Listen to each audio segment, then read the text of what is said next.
বন্ধুরা, আজ তৈরি করেছি নিরামিষ সোয়াবিন মুগ ডাল ভেজে। মুগ ডাল দিয়ে সোয়াবিন একবার তৈরি করে খেয়ে দেখো বন্ধুরা, খেতে অসাধারণ লাগে। অনেক রকমভাবেই তো সোয়াবিন রান্না করে খেয়েছো, একবার এরকম মুগ ডাল দিয়ে রান্না করে খেয়ে দেখো, তখন কিন্তু অন্যভাবে খেতে আর ইচ্ছে করবে না। এটা এতটাই সুস্বাদু হয়। আশা করি রেসিপিটা তোমাদের ভালো লাগবে। পুরো ভিডিওটা দেখার অনুরোধ রইল তোমাদের কাছে। এখানে দেখো আমি মুগ ডাল নিয়েছি কিছুটা। এটাকে আমি প্রথমে ভেজে নেব খুব সুন্দর একটা গন্ধ আসা পর্যন্ত, সুগন্ধ আসা পর্যন্ত, আর কালারটা একটু চেঞ্জ হওয়া পর্যন্ত আমি মুগ ডালটা ভেজে নেব। আমি আগেই বলে রাখছি, এতটা মুগ ডাল কিন্তু আমার লাগবে না, আমি অন্য কাজে লাগাবার জন্য আমি একবারেই ভেজে নিচ্ছি।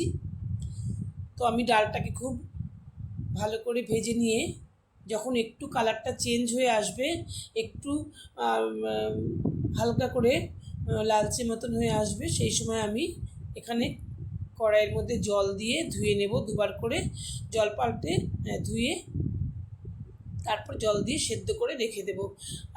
সেদ্ধ করাটা তো আর পুরোটা দেখানো সম্ভব নয়।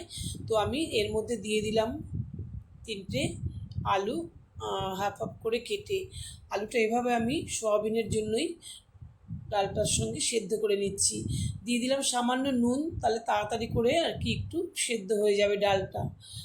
তারপর এখানে আমি সোয়াবিন, ওটা আমি সেদ্ধটা করে তুলে রেখেছি। তারপরে সোয়াবিনটা দেখো একটু গরম জল করে সোয়াবিনটা আমি সেদ্ধ করে নিলাম। দেখো একদম জল ঝরিয়ে নিয়েছি, সোয়াবিনটা খুব ভালো করে নরম হয়ে গেছে।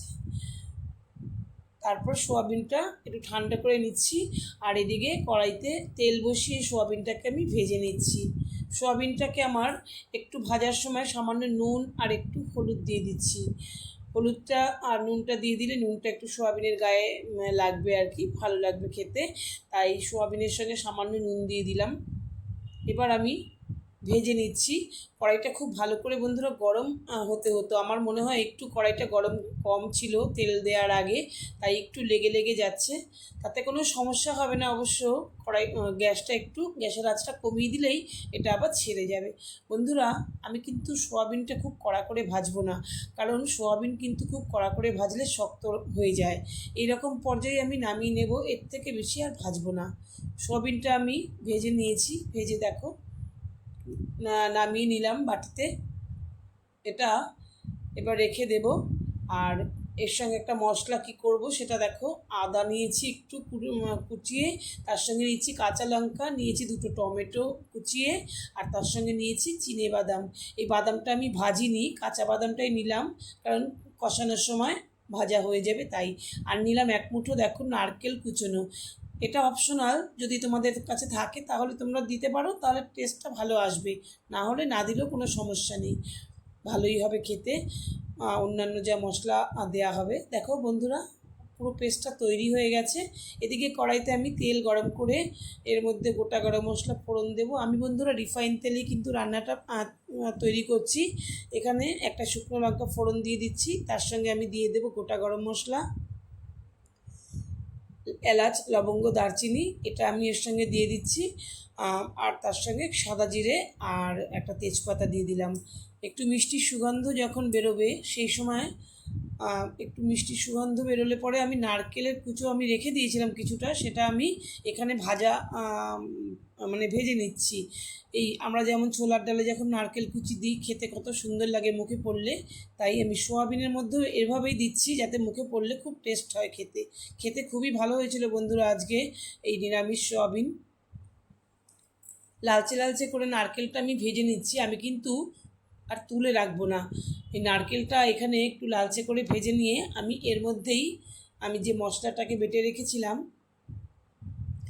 টমেটো, আদা, বাদাম আর কাঁচা লঙ্কা দিয়ে আর নারকেল দিয়ে, সেই মশলাটা আমি এর মধ্যে দিয়ে দেবো। নারকেলটা কিন্তু লালচে লালচে করে ভাজা হয়ে গেছে।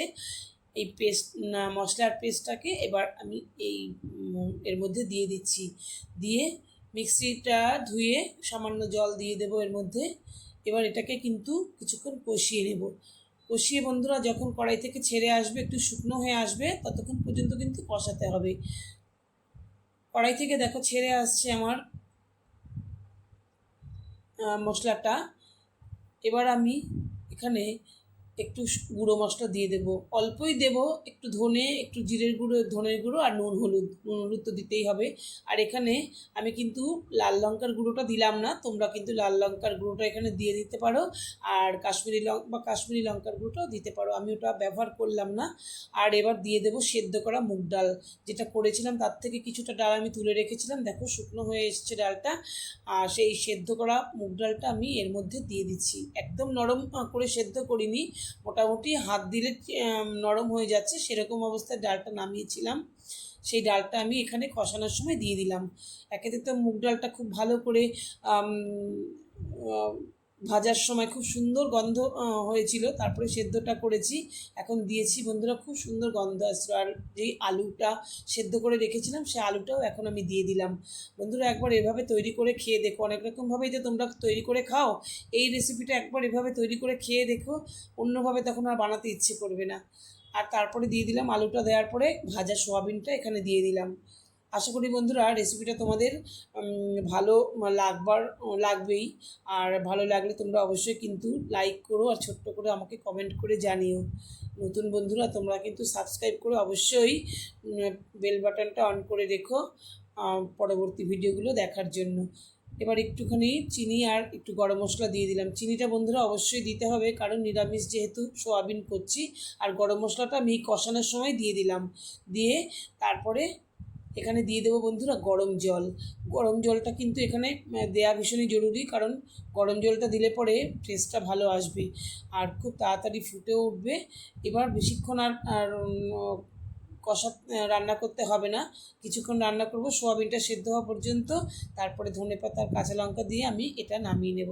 আশা করি বন্ধুরা রেসিপিটা তোমাদের ভালো লেগেছে, অবশ্যই তোমরা সঙ্গে থেকো। আর আমার পুরো ভিডিওটা দেখার জন্য তোমাদের সকলকে অনেক অনেক ধন্যবাদ জানাই।